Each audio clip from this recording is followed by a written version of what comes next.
নামাজের চেয়েও উত্তম ইবাদত কি? রাসূলুল্লাহ সাল্লাল্লাহু আলাইহি ওয়াসাল্লাম বলেছেন,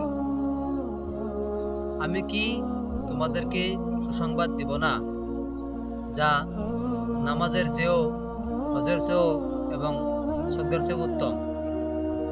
তখন সাহাবীরা বললেন, অবশ্যই বলুন ইয়া রাসূলুল্লাহ। তখন রাসূল পাক সাল্লাল্লাহু আলাইহি ওয়াসাল্লাম বললেন, এটি হলো দুই ব্যক্তির সম্পর্ক ঠিক করে দেওয়া। দুই ব্যক্তির সম্পর্ক ঠিক করে দেওয়া হচ্ছে মানে, আজকে দেখেন আমরা সমাজে বসবাস করি, আমার ভাইয়ের সঙ্গে আমার কাজে লাগে, আমার বন্ধুর সঙ্গে আমার কাজে লাগে, বাপ মাও কাজে লাগে, ভাই বোনের কাজে লাগে, পার্টনার কাজে লাগে, অথচ বহুত মানুষ কাজা করে। তো রাসূল সাল্লাল্লাহু আলাইহি ওয়াসাল্লাম এটাই বলছে যে যে ব্যক্তি সম্পর্ক মানে দুই ব্যক্তির মাঝে কাজে লাগে, ওই কাজটা কি করে দেওয়া, মিল করে দেওয়া। এটা হচ্ছে নামাজের চেয়ে উত্তম, হজের চেয়ে উত্তম এবং সদকার চেয়ে উত্তম। তাই আমরা আজ থেকে চেষ্টা করব যাতে যে মানুষের কাজে লাগে আমরা কাজটাকে ঠিক করতে চেষ্টা করব।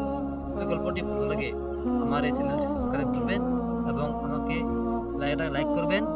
আর আমার বক্তব্যের মধ্যে আমার কথার মধ্যে ভুলে থাকে কমেন্টে বলে যাবেন, আমি ঠিক করে নেব ইনশাআল্লাহ।